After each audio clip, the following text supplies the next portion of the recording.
एक गजनी जिसने अपनी जांघों पर गुदवा रखे थे 22 दुश्मनों के नाम। 22 दुश्मनों के इन्हीं नामों के साथ ही वो रोजाना जीता मरता था। लेकिन स्पा में उसी का जब कत्ल हुआ तो चौंकाने वाला रहस्य सामने आ गया। जांघों पर छपे 22 दुश्मनों में से छठे नंबर वाले ने ले ली जान। कहानी इंटरेस्टिंग है, आखिर तक सुनिए जरूर। बॉलीवुड के मिस्टर परफेक्टनिस्ट आमिर खान की एक फिल्म आई थी। उस फिल्म का नाम था गजनी। इस फिल्म में आमिर के किरदार की खूब चर्चा हुई, जिसे भूलने की बीमारी थी। इस बीमारी के चलते उसने अपने जिस्म पर अपने दुश्मनों के नाम और नंबर गुदवा रखे थे। इसी तरह की एक रियल स्टोरी देश की आर्थिक राजधानी मुंबई से सामने आई है। ठीक फिल्म गजनी की तरह एक शख्स ने अपने जिस्म के एक खास हिस्से में अपने 22 दुश्मनों के नाम लिखवा रखे थे। उससे गजनी की तरह भूलने की बीमारी तो नहीं थी, लेकिन ये शख्स अपने 22 दुश्मनों के इन्हीं नामों के साथ रोजाना जीता मरता था। कमाल देखिए, जब उसका कत्ल हुआ तो उसके जिस्म पर लिखे इन नामों में उसके कातिल का नाम छठे नंबर पर था। हाल के दिनों की सबसे अजीब और सबसे चौंकाने वाली मर्डर मिस्ट्री की शुरुआत वर्ली के सॉफ्ट टच स्पा से होती है। 24 जुलाई की सुबह इस स्पा से पुलिस को एक कॉल आती है। कॉलर बताता है कि स्पा के अंदर एक शख्स का कत्ल हो गया। खबर सुनते ही पुलिस के होश उड़ जाते हैं। पुलिस की एक टीम आनन फानन में जगह पर पहुंचती है। वहां पुलिस को खून से लथपथ एक शख्स की लाश मिलती है। उसका कत्ल धारदार हथियार के वार से किया गया था।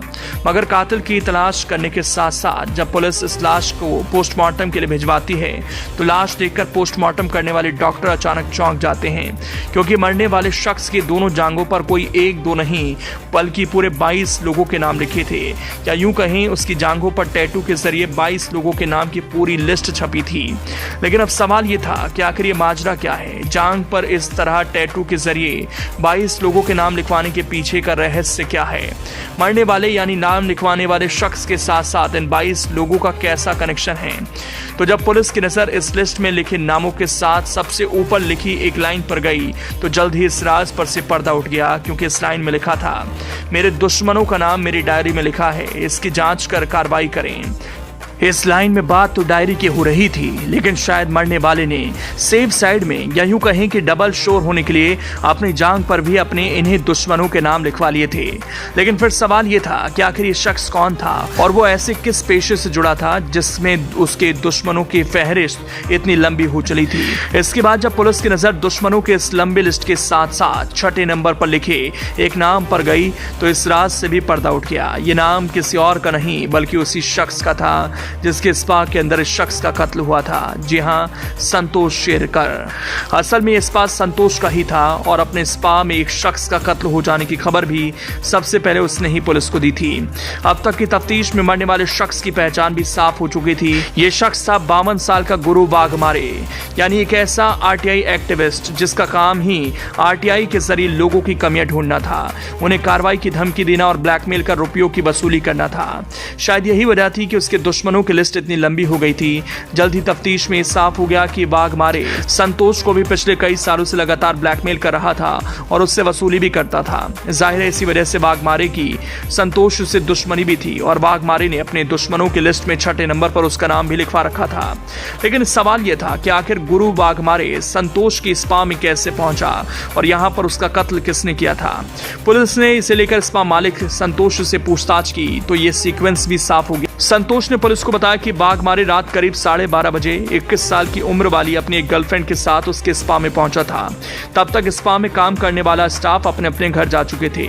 खुद उसे भी सुबह यह पता चला कि उसके स्पा में गुरु वाघमारे का कत्ल हो चुका है। यानी वारदात बेशक संतोष के स्पा में हुई, लेकिन उसे इस वारदात की खबर नहीं थी। उसका कहना था कि वो तो सुबह जब उसके साथ आई गर्लफ्रेंड ने उसका कत्ल हो जाने की बात बताई तो स्पा पहुंचा और उसने पुलिस को खबर दी। अब पुलिस ने सच्चाई जानने के लिए टेक्निकल इन्वेस्टिगेशन की शुरुआत की। उस बार से लेकर स्पा के आसपास लगे तमाम सीसीटीवी कैमरों को खंगालना शुरू कर दिया गया। इस बार में स्पा पहुंचने से पहले गुरु वाघमारे और उसकी गर्लफ्रेंड अपने बर्थडे सेलिब्रेट करने पहुंचे थे। इस कोशिश में पुलिस को बार से लेकर स्पा के बाहर कुछ संदिग्ध लोगों की तस्वीरें नजर आईं जिस बार में वो बर्थडे सेलिब्रेट करने पहुंचे थे। उस बार के बाहर रेनकोट पहने दो लोग एक स्कूटी से गुरु वाघमारे का पीछा करते हुए देखे गए। यही दोनों लोग स्पा तक भी पहुंचे थे। असल में वाघमारे के स्पा पहुंचने के करीब 1 घंटे बाद ये दोनों रहस्यमय लोग स्पा तक आए थे और स्पा के करीब ही एक पान की दुकान पर रुककर उन्होंने कुछ खरीदा था।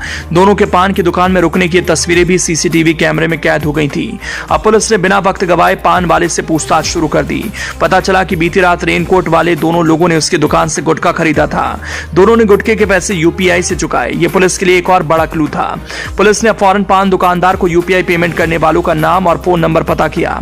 इसी के साथ फिरोज अंसारी नाम के उस शख्स के मोबाइल फोन की कॉल डिटेल रिकॉर्ड यानी सीडीआर निकलवा लिया, ताकि यह पता चल सके कि कत्ल से पहले या कत्ल के बाद उनकी किससे बात हो रही थी। पुलिस ये देखकर सन्न रह गई कि जो स्पा मालिक संतोष खुद को वाघमारे की कत्ल से बेखबर बता रहा था, रेनकोट पहनकर वाघमारे का पीछा करने वाले दो लोगों में से एक फिरोज अंसारी की उसी संतोष से लगातार बात हो रही थी। यानी ये कत्ल न सिर्फ स्पा मालिक के ठिकाने पर हुआ, बल्कि खुद संतोष भी कातिलों से मिला था। अब पुलिस ने संतोष पर शिकंजा कस दिया। अब उसके पास सच्चाई कबूल करने के सिवाय कोई रास्ता नहीं था। उसी के कहने पर फिरोज अंसारी और शाकिब अंसारी ने गुरु वाघमारे की जान ली थी।